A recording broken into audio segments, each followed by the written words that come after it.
Welcome to another edition, another episode of This Is Why I Don't Vote, a podcast. Season 5, Episode 10. Your safe space to discuss sports, politics, social issues, and even religion. Well, we will take it all very seriously, but not too seriously. The press conference heard round the world. Trump, J.D. Vance, they sit down with Vladimir Zelensky, and it turns into a shit show. But did it turn into a shit show?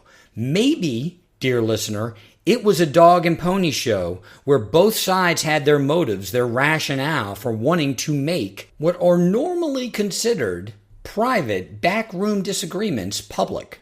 I want to discuss how both sides can be right and wrong at the same time, and how that lack of understanding, that lack of capacity to realize that's a possibility, that I can both be right and wrong at the same time, and so can the other party. That dissonance between two parties can create what we saw in that press conference, which is people talking past one another. Thank you all for listening, for coming back every week. If you're new to the podcast, please like, subscribe, thumbs up, 5-star, write a review, send to friends and enemies far and wide. This Is Why I Don't Vote podcast is on Patreon. Please consider supporting. Act 1, the Trump-Zelensky Dog and Pony Show press conference. That press conference between Vladimir Zelensky and J.D. Vance and Donald Trump was one of the most unique political events I've ever watched in my entire life. And I had so many different thoughts. There were so many different directions that I wanted to go in and commenting on it. But there are two main things that I want to point out that aren't really part of the conversation that's being had within social media and within the legacy media. First and foremost, that, and we've talked about this on the podcast before, if you've listened to the podcast, you know, two sides can be right at the same time and yet be talking past one another. I think that's exactly what was happening during that exchange. And two sides can be wrong at the same time and be talking past one another. And I think that is also what was happening during that exchange. I want to discuss how both sides were right and how both sides were wrong, and how the lack of understanding of how that could be possible between the two sides led to this exchange, to the extent that we can even call that. What's the second point? This was a dog and pony show. Both sides, we'll call Ukrainian side, the Zelensky side, had their goals with making this display public, and Donald Trump and J.D. Vance, we'll call that the Trump side, had their goals in making this display public. So let's start from the beginning. How can the Zelensky side be right in this exchange? The United States has been agitating for Ukraine to separate itself from Russia and to be more sympathetic to NATO and the West for 25, 30 years. Hillary Clinton, as Secretary of State under the Obama administration, was instrumental at destabilizing the government that was so closely aligned with Vladimir Putin at that time. We're talking 2011, 2012, 13, 14. The Clinton State Department, through USAID, by the way, the Clinton State Department made all of these internal overtures within Ukrainian society the media. Right? We're talking about radio. We're talking about newspapers. We're talking about social media, religious overtures through the churches there in Ukraine, the business community.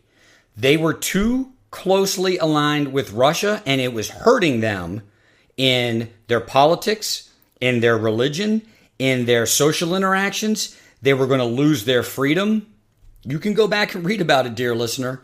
It's not that hard to find on the Google machine how in 2014, through the assistance of the United States, opposition parties in Ukraine were able to displace, to throw out the president at that time that was very sympathetic to Russia and to Vladimir Putin.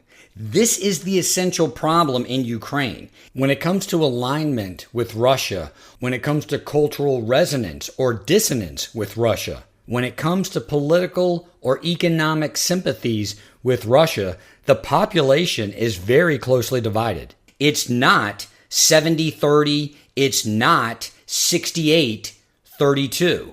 We're not looking at 2/3, 1/3. It's really closer to 50-50. There are a number of people in Ukraine that are sympathetic to Russia and the state of Russia. And there are people who are fervently nationalistic when it comes to Ukraine. And then, like any issue in any other country, there's people in the middle, and there's people that can be swayed to either side based on different circumstances. The U.S., after having helped foment what some called a coup, then through business alliances and through some political alliances starts to agitate that Ukraine move westward, if you will, into an alliance with NATO. Not that Ukraine would necessarily be a member of NATO, but there would be more and more guarantees made towards Ukraine, and that eventually led to this confrontation with Russia. Was Ukraine the aggressor, or did they start the war with Russia? Absolutely not. That part of the Trump narrative, and we're going to get to that, is a selling point, but it's not the truth. I don't even think Trump believes it. I think he's using that type of positioning for a specific reason. We're going to get to that. But is Ukraine the victim here? Yes. They're not only the victim of a Russian invasion, but unfortunately, too many elements within Ukrainian society bought into this opportunity, a financial opportunity, a political opportunity, a social opportunity to align more with the West, and that has led to all of this internal turmoil within the country. When Zelensky defends Ukraine as the victim, he's right. He is right. Ukraine has been the victim, not only of this Russian aggression, this Russian invasion, but of U.S. meddling. There was a peace deal that was on the table in 2022 during the Biden administration, and by all accounts, Zelensky was instrumental in putting it together, and he liked the deal. He was ready to accept the deal. Infamously, Boris Johnson from Britain comes over to Ukraine and gives a guarantee to Zelensky, hey, I've got the backing of not only my country, but the United States. Don't take this deal. There is a way through this where you don't have to take this deal, or you're going to get a better deal. And we blew up, I say we, the West, the United States and Britain, and who knows how many other countries co-signed on it. Maybe France, maybe Germany. We blew up that deal. So if you're Zelensky and you were made these guarantees in order not to take a peace deal, and you're coming back 3 years later and saying, okay, I need you to continue to make good on the guarantees, one of those guarantees being there may be a security guarantee in the future. Ukraine may become a part of NATO if you are able to reject this peace deal and keep on fighting and keep on enjoying success on the battlefield. Zelensky did everything that he was asked. He rejected the peace deal. He has kept a Ukrainian military intact, capable of at least continuing to fight on the battlefield. Now he's looking for his security guarantee. He's looking for guarantees from the United States that the money's going to keep flowing, the weapons are going to keep flowing, that the United States will back Ukraine with some sort of security guarantee, if not, allow Ukraine to join NATO. Having said all that, how is the Donald Trump camp right? J.D. Vance nailed it. I pointed this out in a podcast episode, I believe a year ago. Russia has already won the war. All of this nonsense that comes from the Democratic aisle about how if Putin isn't stopped now, he'll just sweep over Ukraine and go into Poland, it's all nonsense. Russia got everything that they wanted in the war.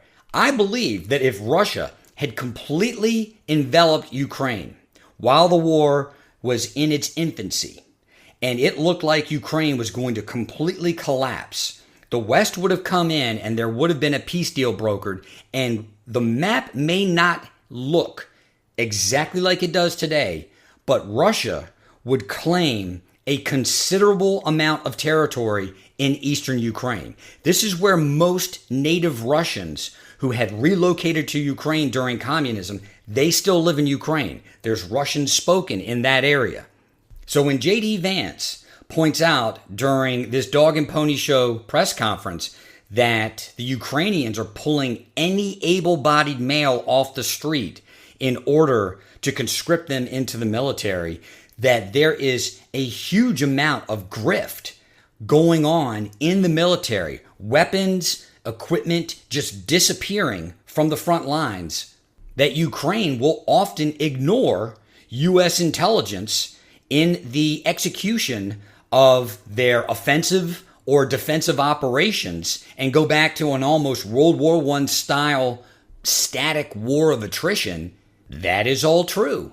Ukraine, plain and simple, cannot continue to fight this war. They just can't do it. They don't have enough people. They don't have enough stuff. And even if we continue to pour stuff into that country, they're going to run out of people. And then whose people are going to go over there and fight that war?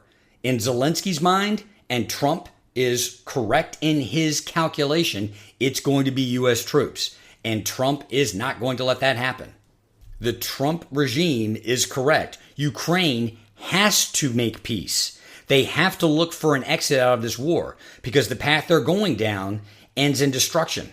So if both parties are right, how is either party wrong? How is Zelensky wrong? Trump pointed this out during the dog and pony press conference. And I understand. I'm going to present my understanding. That's a better way to say this. I believe I understand where Zelensky's coming from, but let's talk about this. Zelensky comes across as an ungrateful cunt. Now, why does he come across as an ungrateful cunt? He had a peace deal. He was told to reject that peace deal based on assurances from the United States and Britain. Many of these assurances now are being withdrawn, and he is resentful. You told me not to take the deal. You were going to give me X, Y, and Z, and perhaps even A, B, and C, and now I'm not even getting all of Z, and you're telling me I'm never going to get A, B, and C. That makes sense, doesn't it, dear listener? On the flip side, he needs to be a politician. Zelensky needs to grow up and be a politician.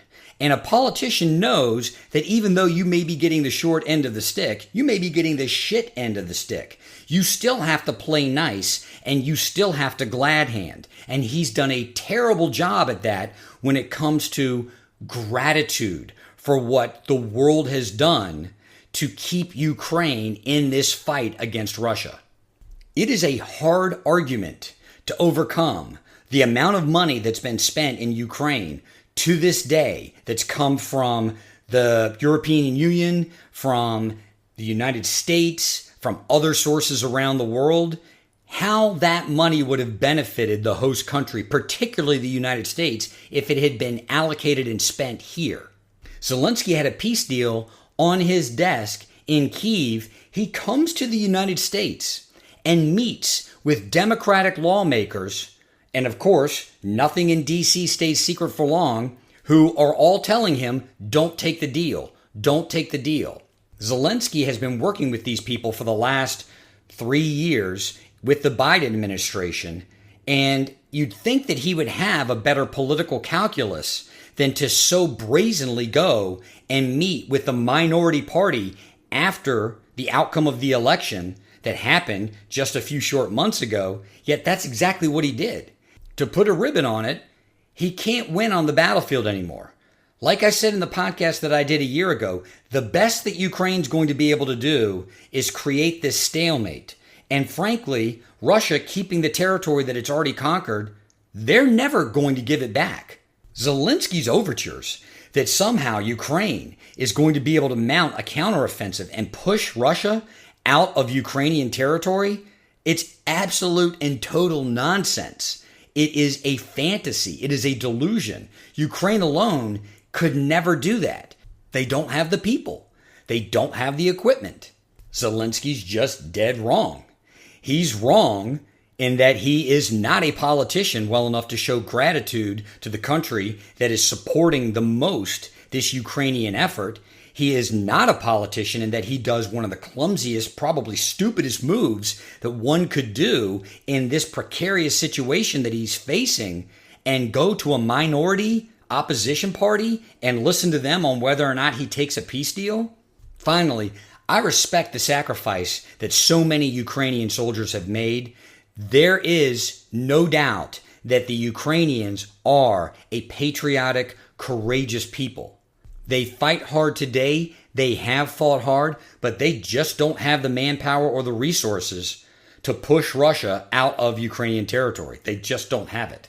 Having said all of that, how is the Trump administration wrong? I mentioned earlier in this segment, we're going to talk about Trump stating that Zelensky's a dictator, that Ukraine started the war. There's no doubt this rhetoric is in line with things that Vladimir Putin has said. Why would Trump then parrot such language? Trump is a litmus test on whether or not you have to negotiate as part of your job, and most people do have to negotiate. So the fact that people look at what he does and they don't get it, it just demonstrates that there's a lot of people in the U.S. and probably all over the West that are just terrible negotiators. So what is Trump doing that's frankly transparent? Trump goes and he mirrors the language of the person that he's negotiating with. It disarms that other party. It brings that party to the table willing to listen. Trump has routinely said things in public that his private edicts contradict. A very slow-witted and frankly captured media will routinely point to this as this schizophrenic, this childlike, this frantic, discombobulated, whatever negative connotation language you want to throw at it. It's a demonstration that Trump doesn't know what he's doing. He doesn't know how to make a deal. He doesn't know how to posture parties to get them to come to the table. And I think it's just the opposite. In my mind, that's the intent in Trump using the language that he's using. Is he right to do it this way? Is he right to take this posture? No. This is where I feel that Trump is wrong. Yes, you can say that you are disappointed that Zelensky isn't allowing the democratic process to take place and play out in his country while he's advocating that he is fighting off a despot. How can you be the stalwart of freedom and democracy when in your own country you don't have freedom or democracy? And what's so funny, what's so ironic about that situation in Ukraine, the Democratic Party has aligned themselves with the Ukrainian cause. The Democratic Party also used freedom and democracy as a cudgel to try to beat people over the head to vote for them instead of Trump under the auspice, well, Trump's going to be a dictator. And yet, I did a podcast segment about this, the Democratic Party is the least democratic party that we have in this country. They have rigged their own primaries to engineer outcomes for certain candidates. It's absurd. But from a diplomacy standpoint and from a political standpoint, the language is too sharp and it is not going to be helpful in maintaining the relationships domestically with people that are sympathetic to Ukraine, in maintaining the relationship with our NATO allies, in maintaining the relationship with Ukraine itself. And here's the other thing that I think Trump got wrong, although he's right in its substance. For the last 400 or 500 years, Western nations have exploited the natural resources from countries all around the world, and in doing so, provided them quote-unquote security guarantees against other types of enemies. We may be your enemy, but you also have other enemies, and because we want these natural resources, we will provide you a level of security on your national borders such that no one else is going to mess with you. Some people feel that they are now more sophisticated, which most of us are not, and that these types of quote-unquote colonial relationships are bad. Instead, in their high-mindedness, they believe that you provide the same level of security guarantee just because it's the right thing to do. Personally, I think that's the dumbest fucking thing I've ever heard of. You're going to provide a security guarantee to these countries similar to what existed in the lead up to World War I and World War II, and then not expect that those security guarantees would lead to broader or more global war. How many examples do you need? Security guarantees alone are stupid. They don't make sense, and they've led to 2 world wars. That is not to say that a security guarantee based on extraction of mineral rights, for example, just because that's exactly what's going on in Ukraine, it's not to say that's a proper relationship. But folks, that's how it's been done on planet Earth for hundreds of years. And granted, it was exploitative insofar as the countries just came in and started taking the resources. But what you've seen is this evolution in how that kind of security guarantee based on natural resource exploitation takes place. This is the next iteration or the next evolution of these types of relationships. You're seeing it now in China and its relationship with so many different African countries. There is a much more collegial relationship when it comes to the construction of infrastructure in African nations and China's ability to extract those natural resources, but it's still a quid pro quo. I believe everyone realizes that over the long run, you have to have a more collegial relationship. You can't have a more colonial or exploitative relationship when it comes to providing security guarantees in exchange for natural resources. But I'm also not a kid. That's exactly what's going on. It's going on too much to my personal liking in Africa between China and these African nations, Russia and these African nations. The point being, I don't fault Trump for securing this type of deal. The messaging, on the other hand, has been, at best, clumsy. The messaging has been way too transactional, and not everyone relates to that transactional type of language. We're just making a deal. As bad as Zelensky screwed up in the way that he handled the diplomacy, asking for more money from the United States, working with Democratic leaders in a minority party to subvert a deal that's being constructed or put together by the Trump administration. The Trump administration has been pretty clumsy, if not derelict, in the way that they've presented this deal that they want to achieve with Ukraine, minerals for security guarantee, and to repay the United States for all of its investment in this war. As much as that message may work with some Americans, there's too many others like me that realize they wouldn't even be in this situation if the United States, granted under a different presidential administration, had allowed them to take the peace deal. You can see it, dear listener. This is life. We all experience this all the time in work situations, in social situations, in familial situations. Both parties can be right and both parties can be wrong at the same time. And both parties can sit there in front of one another and talk past each other. Let's talk about the Dog and Pony Show press conference, which I believe each side wanted to create a spectacle. Zelensky wanted to create a spectacle. Trump wanted to create a spectacle. And they both had different reasons for wanting to do that. It's up to you, your interpretation, dear listener, as to who accomplished what or who looked more foolish. Let's start on the Zelensky side. Why did Zelensky want to participate in such a dog and pony show?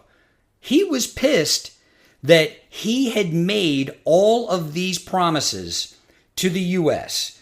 And whether or not you agree with it, sitting here listening to this, dear listener, Zelensky and many Ukrainians feel like they fulfilled those promises.